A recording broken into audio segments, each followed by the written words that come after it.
Hello, and welcome to the General Commission on Religion and Race's Vital Conversations series. In this series, we are featuring thought leaders, pastors, theologians, activists, authors, and scholars who are sharing their stories, their insights, and their expertise in support of GCOR's mission to build the capacity of the United Methodist Church to be contextually relevant and to reach more people, younger people, and more diverse people. We are delighted that you are joining in the Vital Conversations movement, dealing with issues related to faith, culture, and fighting oppression in the church and world today.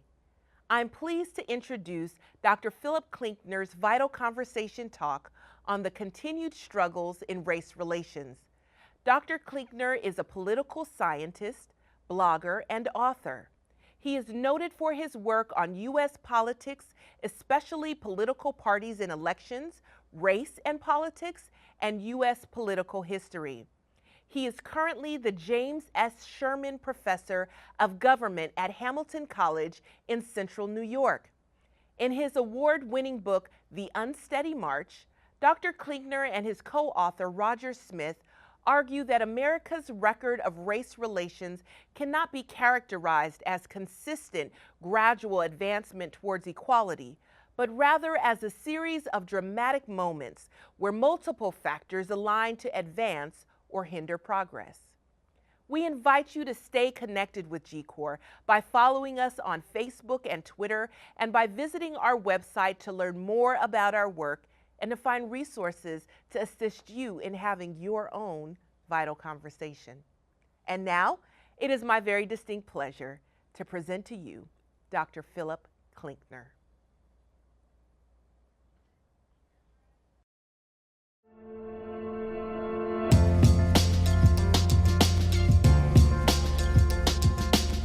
In our book, Roger Smith and I ask a simple question.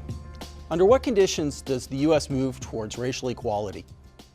Most people believe that America has been on a steady march toward racial equality. Yes, this story goes, slavery and racial inequality prevailed when America was founded. But these institutions and practices contradicted the basic American creed of human equality and individual rights.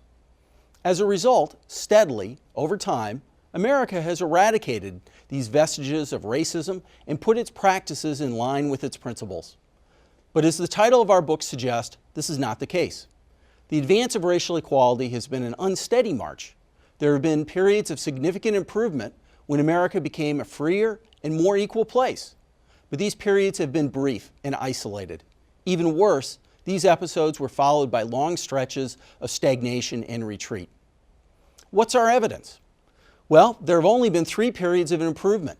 First, the Revolutionary War, and immediately after saw the emancipation of the slaves in the northern states and the extension of some political and civil rights to free blacks in the North and even in some areas of the South.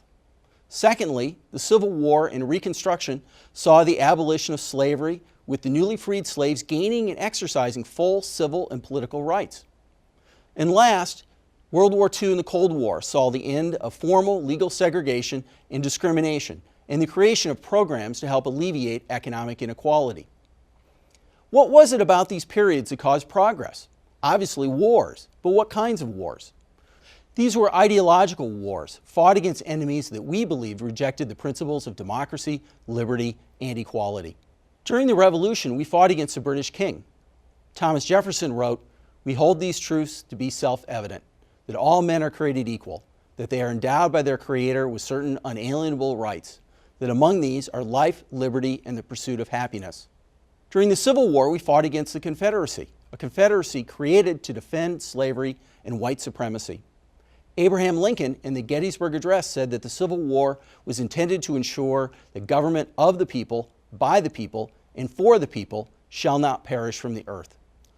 World War II was fought primarily against Nazi Germany, a regime dedicated to racial supremacy. Following World War II, we fought the Cold War against the Soviet Union and other communist regimes that rejected American notions of democracy and liberty.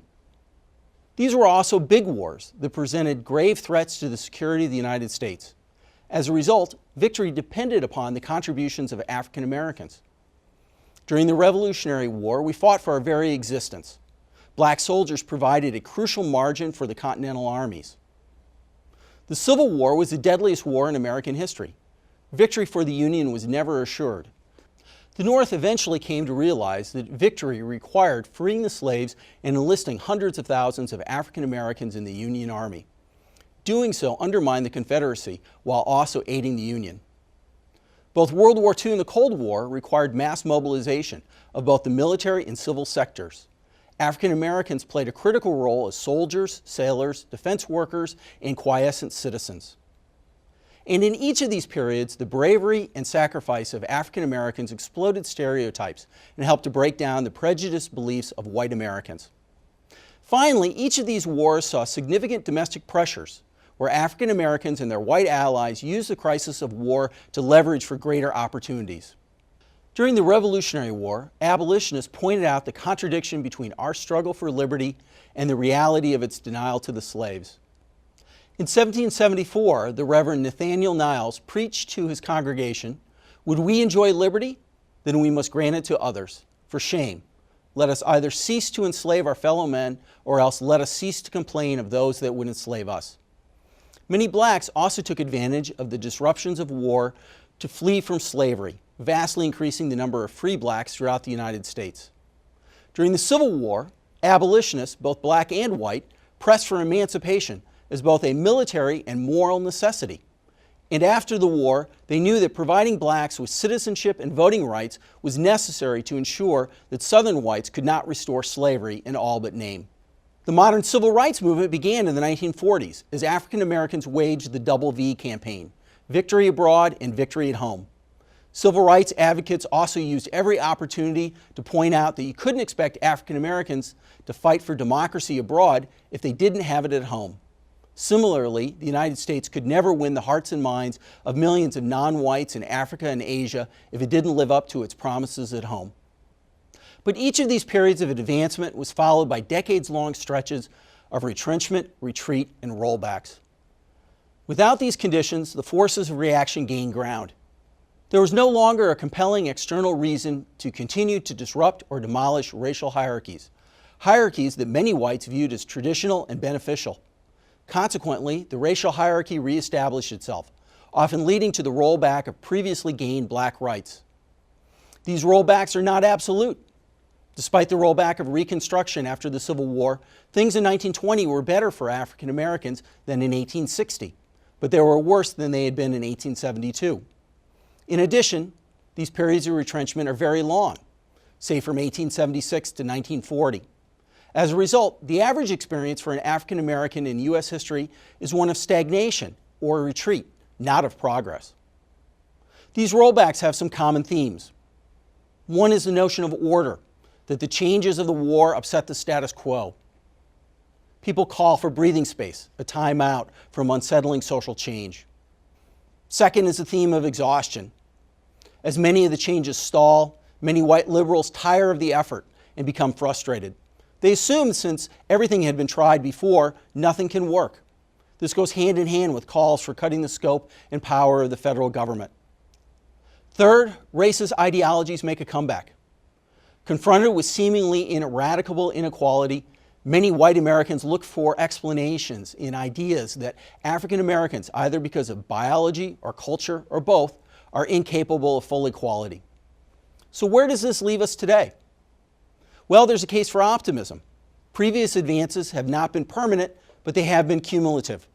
Perhaps previous improvements have elevated African Americans to the point where progress might be able to continue automatically. Today, the extensive network of legal racism of the Jim Crow era is gone. There is now a sizable African American middle class, along with significant African American representation in positions of power and influence.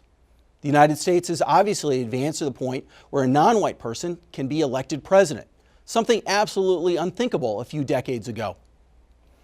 On the other hand, there's been little, if any, progress since the 1970s in closing the economic gap between blacks and whites. African Americans remain highly segregated in neighborhoods and schools and subject to discrimination from employers, lenders, and the police.